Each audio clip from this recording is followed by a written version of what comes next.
Tu peux me croire sur parole si je te dis que ce cheesecake new-yorkais, c'est une véritable pépite. Salut à tous, c'est Mia. bienvenue sur ma chaîne. Attendu me. Aujourd'hui, j'ai envie de vous apprendre à réaliser un cheesecake façon new-yorkais, c'est-à-dire un gâteau au fromage qui va subir une petite cuisson assez longue à chaleur douce et qui va le rendre super crémeux, onctueux, avec une délicate saveur citronnée, le tout sur une fine couche de biscuits croustillants. Vous allez voir que ce gâteau, c'est vraiment une dinguerie.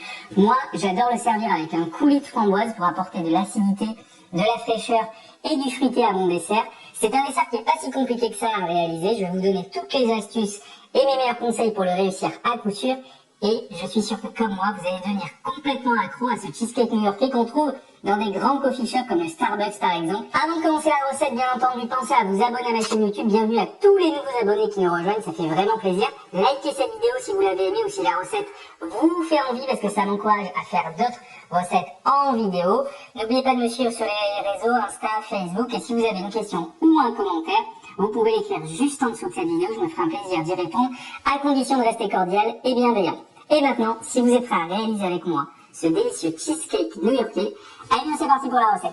Avant de commencer la recette, j'ai envie de vous parler d'une petite nouveauté, mon tout dernier ebook, le volume 2. Vous allez adorer le volume 1, vous allez adorer le volume 2. Vous y retrouverez 30 de mes meilleures recettes YouTube, toujours avec le petit QR code bien utile pour retrouver facilement la petite vidéo à chaque recette. Et bien entendu, la liste complète du matériel, des ingrédients et mes petites astuces pour réussir tous vos gâteaux. Ce ebook, vous pouvez le télécharger au format numérique et l'emporter partout avec vous, mais vous pouvez également l'imprimer, comme moi, pour l'avoir à portée de main dans votre cuisine. Vous le savez, c'est très important pour moi de vous proposer des produits de qualité à tout petit prix. Ça me permet de financer ma chaîne YouTube et de me lancer dans d'autres projets. Vous pouvez retrouver ce ebook volume 2 en lien de téléchargement juste en dessous de cette vidéo et également retrouver le volume 1 qui est toujours disponible. Pour réaliser notre base biscuitée du cheesecake, nous aurons besoin de quelques biscuits secs type petit beurre, des spéculoos et un peu de beurre doux. Je vous rappelle que vous pouvez retrouver la liste complète et détaillée des ingrédients juste en dessous de cette vidéo en barre de description. Je commence par faire fondre le beurre au micro-ondes ou à la casserole pendant quelques instants,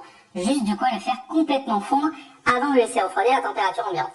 Je vais ensuite placer mes biscuits secs dans un mixeur pour pouvoir les réduire en poudre grossière. Alors ici, moi, j'ai utilisé des biscuits qu'on trouve facilement dans le commerce. Prenez à la maison les biscuits que vous avez, nature de préférence. Hop, même un reste de biscuits, ça ira très très bien. Et on va mélanger tout ça avec un peu de spéculoos pour faire un petit mélange de biscuits qui va parfumer un peu la base biscuitée. Donc ici, je vais les mixer. Comme tout rentre pas, je vais faire en 2 fois.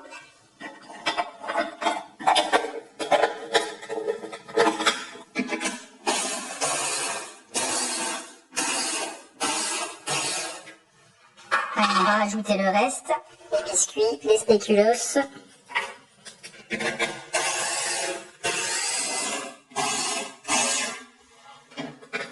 voilà, j'obtiens une poudre de biscuits assez grossière. S'il y a des petits morceaux à l'intérieur, c'est pas trop grave. Dans un cul de poule, je verse ma poudre de biscuits. Et j'y ajoute le beurre fondu. Alors ici, il est encore tiède. Peu importe qu'il soit à température ambiante, chaud ou tiède ici, ça n'a pas trop d'importance pour cette recette. Et je vais simplement mélanger à l'aide d'une maryse pour venir amalgamer ma poudre de biscuits. Alors vraiment, à la maison, vous utilisez les biscuits que vous préférez, ceux que vous avez dans les placards. Si vous voulez faire une base qu'avec du spéculoos, vous pouvez mettre que du spéculoos. Vraiment, faites selon votre propre goût. L'important, c'est d'utiliser des biscuits secs. Lorsque mon beurre est complètement incorporé à ma poudre de biscuits, j'obtiens une préparation qui a une texture un peu comme un crumble. C'est exactement ce que je veux. Ça sent très bon là, les odeurs de biscuits et de beurre fondu, c'est très agréable. Et maintenant, je vais pouvoir tasser le tout dans un cercle. Pour réaliser mon cheesecake, j'utilise ici un cercle à entremets de 20 cm de diamètre et 6 ou 7 cm de hauteur environ. Je crois que le mien fait 6 cm. Je place le tout sur une plaque recouverte d'une feuille de papier cuisson bien entendu. Et je vais simplement verser la base biscuitée à l'intérieur de mon cercle. Je répartis le tout. Et ici, ce qui est très important, c'est de bien tasser le biscuit sur tout le fond du cercle. On veut une base qui soit assez compacte, même si, a priori, elle est très friable au départ. Je veux quelque chose d'assez compact. Donc ici, avec la maryse, je répartis à peu près uniformément sur toute la hauteur. Et maintenant, je vais venir tasser. Donc moi, pour tasser mon biscuit vraiment fortement, j'utilise un verre dont le fond est plat. Et puis là, je tasse mon biscuit sur une épaisseur homogène. Le plus important ici, c'est vraiment de venir tasser le biscuit dans les angles pour pas que l'appareil à cheesecake par la suite ne s'écoule dans les interstices. Et pour parfaire les bords et vraiment venir tasser la poudre de biscuit dans les angles, j'utilise une petite spatule coudée et là j'y vais vraiment proprement pour boucher tous les trous. Ma base biscuitée est prête à partir en cuisson. Je vais la faire cuire dans un four préchauffé à 180 degrés pendant 15 minutes environ, chaleur tournante évidemment. Après 15 minutes de cuisson, ma base biscuitée est complètement cuite. Je vais la laisser totalement refroidir à température ambiante avant de verser par-dessus mon appareil à cheesecake. En revanche, faites attention, lors de cette étape, le biscuit peut se rétracter légèrement. Donc, à chaud, je vais venir le retasser ici avec ma petite spatule coudée pour vraiment combler les angles et pour pas que mon appareil à cheesecake s'écoule par la suite. Pour réaliser mon appareil à cheesecake, je vais avoir besoin de cream cheese, de fromage à tartiner type Philadelphia, de crème fraîche entière, d'œufs entiers, de sucre, d'un peu d'extrait de vanille, de farine et d'un citron jaune bio de préférence. Je vous rappelle que vous pourrez retrouver le détail complet des ingrédients utilisés pour cette recette juste en dessous de cette vidéo en barre de description. Dans la cuve du batteur, je verse en premier lieu mon cream cheese, donc mon fromage à tartiner, hop, et j'y ajoute ensuite le sucre, l'extrait de vanille ici pour parfumer mon appareil à cheesecake. Vous pouvez mettre les graines d'une gousse de vanille, ça marchera tout aussi bien, ça sera encore meilleur d'ailleurs. Et je termine en récupérant les zestes de mon citron jaune. Utilisez plutôt des agrumes bio quand on récupère les zestes, ça évite les pesticides dans la peau des agrumes. Et je vais fouetter le tout à vitesse moyenne de façon à détendre le cream cheese et à lui donner une texture vraiment plus crémeuse.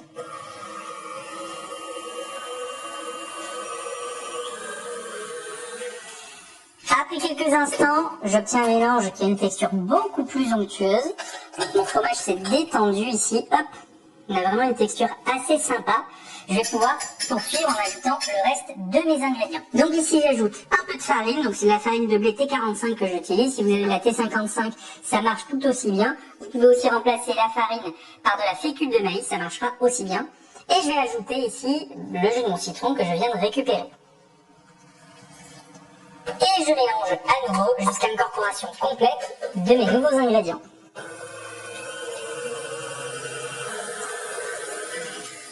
Quelques instants suffisent à obtenir un mélange homogène, donc je peux ajouter ici mes deux derniers ingrédients, à savoir la crème fraîche. Donc j'utilise ici de la crème fraîche entière à 30-35% de matière grasse, ça c'est hyper important. Pas de crème fraîche allégée ici, ça ne fonctionnera pas. Et on ne remplace pas non plus la crème fraîche épaisse par de la crème liquide. Ça ne fonctionnera pas non plus. Donc vraiment crème fraîche entière, ça c'est très important. Et j'y ajoute également mes œufs préalablement battus. Hop. Et je peux mélanger une dernière fois à petite vitesse jusqu'à obtenir un appareil à cheesecake complètement homogène. Là c'est pareil, ça va extrêmement vite, quelques tours de fouet, et j'obtiens un appareil à cheesecake qui est très homogène, qui est onctueux, plutôt fluide, c'est normal, on a rajouté les œufs, c'est tout à fait normal lors de cette étape. Ma base biscuitée est complètement refroidie, je peux maintenant verser tout mon appareil à cheesecake à l'intérieur du cercle sur le biscuit. Là on a vraiment une texture soyeuse qui est vraiment très très sympa. Je secoue un petit peu mon moule pour avoir une surface bien lisse ici de mon cheesecake. Et mon cheesecake est maintenant prêt à repartir en cuisson. Alors attention, la cuisson de ce cheesecake se fait en 2 temps. Je vais le cuire dans un four préchauffé à 180 degrés pendant 20 minutes. Et au bout de 20 minutes, je vais abaisser la température du four à 110 degrés et poursuivre la cuisson pendant 1 heure, c'est-à-dire 60 minutes, et tout ça à chaleur statique. Donc 20 minutes à 180 degrés, puis 1 heure à 110 degrés chaleur statique. C'est parti.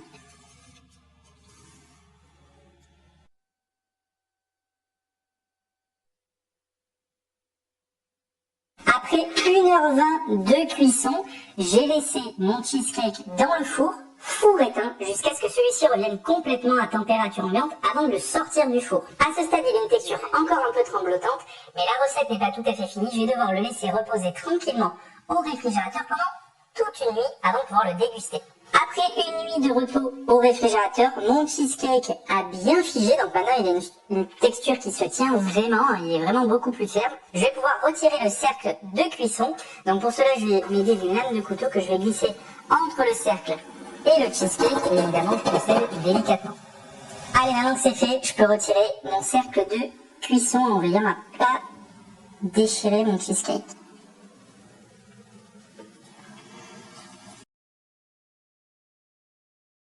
Allez, il est temps de savoir ce que ce cheesecake new-yorkais a dans le ventre, donc je vais le découper et puis je vais le déguster. Il y a une texture ultra fondante.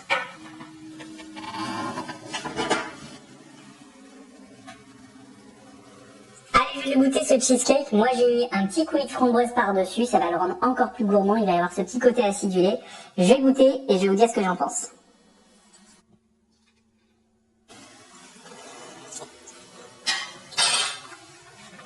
Délicieux. Franchement, ce cheesecake, c'est une véritable pépite. Il est hyper bon, fondant un cœur, très légèrement citronné. On sent le goût du fromage. Il a vraiment une texture très onctueuse.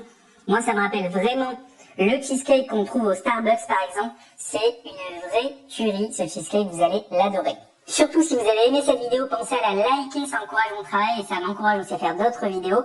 Pensez à vous abonner à ma chaîne YouTube pour ne pas rater mes prochaines recettes en vidéo. Bienvenue à tous ceux qui nous rejoignent. Et puis si vous refaites cette recette à la maison, pensez à la prendre en photo, à la poster sur les réseaux, Insta et Facebook, à me taguer. Je me ferai un plaisir de venir voir votre propre réalisation de ce cheesecake new-yorkais. Si vous avez une question, un commentaire, vous pouvez l'écrire juste en dessous de cette vidéo. Je viendrai y répondre avec plaisir. Pensez à rester cordial et bienveillant. Et quant à nous, on se retrouve sur les réseaux sociaux ou sur YouTube pour de nouvelles aventures gourmandes. Je vous dis à très vite. Rien et vous, ciao!